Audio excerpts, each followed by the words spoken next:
सुप्रभात। दो ही रास्ते हैं वफा के आजमा के देखने, यह हमारी आज की आध्यात्मिक चर्चा का विषय है।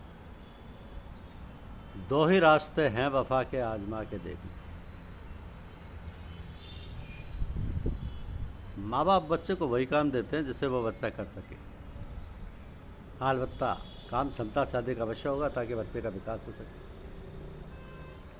ठीक इसी प्रकार कोई गुरु अपने शिष्य को वही आज्ञा देता है जिसे वह निभा सके। थोड़ी कठिन भी हो सकती है ताकि शिष्य का विकास हो सके। कहा है ना कि दो ही रास्ते हैं वफा के आजमा के देख लो, या तो बन जाओ किसी के या बना के देख लो। तो किसी साधक को या तो किसी सत्पुरुष का, कुछ भाई बहन पुत्र शिष्य मित्र पिता आदि बना लेना चाहिए। रिश्ता बनाने के बाद रिश्ते के अनुरूप अपने फर्ज को निभाना ही हमारी साधना हो जाएगी।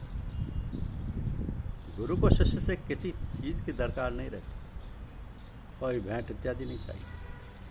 हाँ, शिष्य का काम शायद बिना दिए भेंट इत्यादि ना चले, क्योंकि गुरु शिष्य की भेंट स्वीकार करके भी उस पर कृपा ही किया करते हैं। कि शिष्य तो कुछ सांसारिक वस्तुएं भेंट कर सकता है, परंतु गुरु को उसका बदला अपनी गाढ़ी आध्यात्मिक कमाई से देना होता है। एक प्रेयसी अपने प्रीतम से कहती है कि बाबूजी धीरे चलना, बड़े धोखे हैं इस राह में। इसी प्रकार गुरु शिष्य से कहता है कि बेटा जीवन में संभल कर चलना, क्योंकि यहाँ कदम कदम पर माया के धोखे हैं। माया प्रथम तो मनुष्य को शुभ कर्म करने ही नहीं देती। यदि शुभ कर्म कर भी लिए तो आदर सत्कार वाही वाही देकर उसका शुभ कर्म का प्रभाव यहीं इसी जीवन में छीण कर देती है। यदि किसी ने शुभ कर्म भी किए और आदर सत्कार वाही वाही से बच निकला तो उसे अहंकार रूपी अस्त्र से गिराने की कोशिश करेगी। यानी मन ही मन ये ख्याल आना कि देखो मैंने कितना कितना किया, अभी गर्त में गिरा दी। क्योंकि बिजली किसी को बख्शती नहीं है, इसलिए लाइनमैन कम से कम 3 एहतियात बरतती। प्रथम तो पैरों में जूते पहने रहते हैं, दूसरे हाथों में रबड़ के दस्ताने पहनते हैं, और तीसरे उनके औजारों पर भी रबड़ चढ़ी रहती है ताकि बिजली से शरीर का संपर्क ना हो। तो कमोवेश ऐसे ही माया भी किसी साधक को पथ भ्रष्ट करने का काम किया करती है। इसलिए साधक को भी कम से कम 3 एहतियात बरतनी चाहिए। पहला, अपना पूरे विवेक से काम करे। दूसरा, ये समझे कि मेरा गुरु मुझे देख रहा है। और तीसरी बात, रात को सोने के पूर्व अपने अच्छे कर्म गुरु को भेंट कर दे और बुरे कर्मों को गिड़गिड़ा कर माफ कर। तो दुनिया भर में मनुष्य जाति न जाने कितने कितने विभिन्न प्रकार के भोज्य पदार्थ खाती है,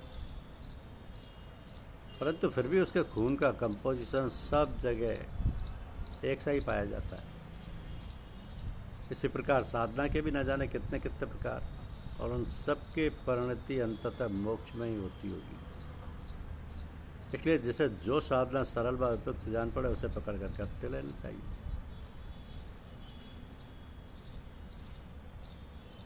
आध्यात्मिक जीवन की ओर एक बड़ा इशारा करती है कि क्रिकेट टीम में 11 खिलाड़ी होते हैं, परंतु टीम में कुछ रिजर्व खिलाड़ी भी होते हैं।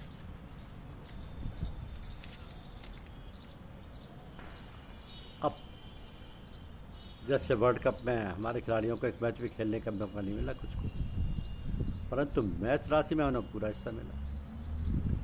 इसी प्रकार किसी आध्यात्मिक गुरु के अनेक शिष्य होते हैं, पर अनेक काम भी होते हैं। जिससे जो काम आता है उसी को काम पर लगाया जाता है। कुछ शिष्यों के जिम्मे कोई भी कार्य नहीं आता, परंतु गुरु का आशीर्वाद उन्हें भी पूरा पूरा मिलता है, क्योंकि वे भी गुरु के डिस्पोजल पर तैनात तो रहते हैं। तो प्राणी जगत में शायद मनुष्य जाति के पास ही सर्वोत्तम रूप में विकसित वाणी है, और वाणी का यानी शब्दों का बड़ा भारी प्रभाव सुनने वाले पर पड़ता है। अब जीवन में प्रत्येक व्यक्ति को अन्य व्यक्तियों से भले बुरे शब्द सुनने को मिला करते हैं। यदि हम अच्छे बुरे शब्दों के प्रभाव में आ गए तो हम न रहकर नचाई गई कठपुतलियों की भांति बन जाएंगे। तथा बुद्धिमत्ता ऐसी में है कि हम भले बुरे शब्दों के प्रभाव में ना आए। दिल में याद, आंखों में सूरत, जुबां पर नाम तेरा, यह मोहब्बत नहीं तो फिर और क्या है। अक्सर साधकों को शंका उठती है कि उनकी इबादत ठीक चल रही है नहीं। यदि दिल में याद है, गुरु हमें देख रहा है, आंखों में सूरत है, सब में अपने गुरु के दर्शन करते हैं, और जुबां पर नाम तेरा, जितना हो सके गुरु मंत्र का बराबर जाप चलता रहे, तो ये इबादत ठीक चलने की निशानी मानी जाएगी। बेखबर तो है, उन्हें बेखबर भी नहीं हो सकता है। माँ को अपने बच्चे की छोटी छोटी बातों की खबर ना हो, परंतु ऐसा नहीं हो सकता कि उसकी मोटी मोटी बातों की भी खबर ना हो। इसी प्रकार किसी गुरु को अपने शिष्य की छोटी मोटी बातों की जानकारी भले ही ना हो, परंतु ऐसा नहीं हो सकता कि उसकी शिष्य की आवश्यक बातों की भी जानकारी ना हो। तवज्जो एक प्रकार के विचार संप्रेषण को कहते हैं, खासकर उस विचार संप्रेषण को जिसे कोई गुरु अपने शिष्य के अंदर संप्रेषण करता है।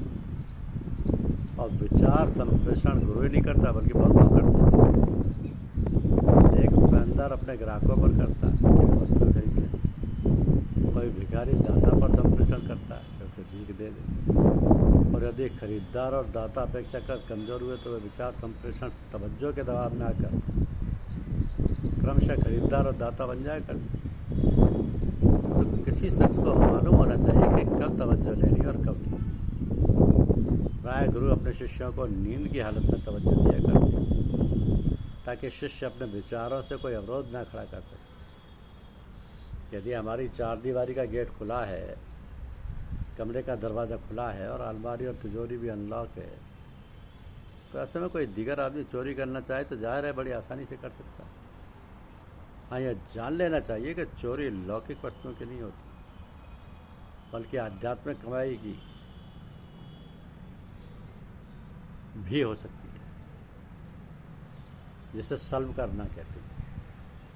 हमारी आध्यात्मिक कमाई की चोरी ना हो, इसके लिए भी सावधानियां बरतनी होती हैं। पहले किसी दीगर अनजान साधु या महात्मा के पास ना जाएं, और जाए तो आँख ना मिलाएं, और यदि आँख भी मिलाएं तो अपने इष्ट को बीच में कर लें।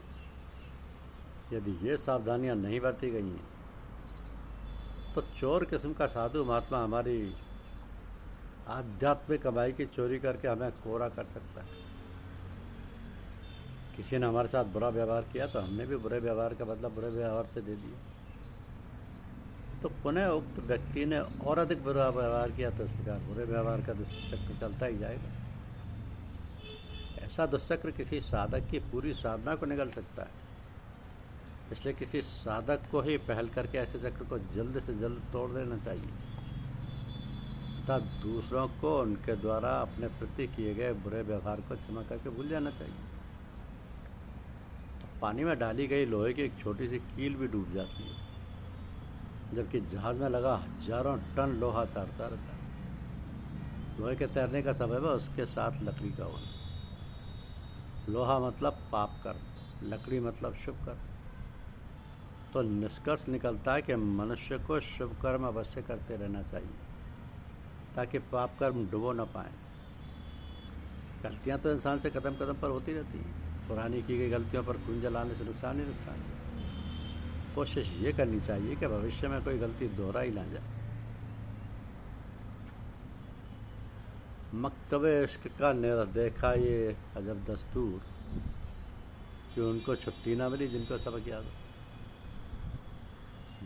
याद रहा।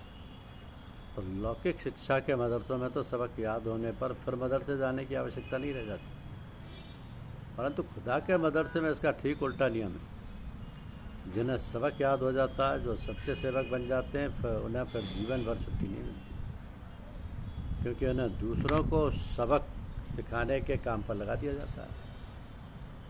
तो मंत्र जाप की 3 विधियां हैं। पहले जीभ से बोल बोल कर, दूसरे केवल मन मन में बोल कर, और तीसरे को यूँ समझ सकते कि जैसे एक ध्वनि सतत स्वतः दिल में हो रही है, बस उसे ख्याल से सुनना भर ऐजा पाजाप है।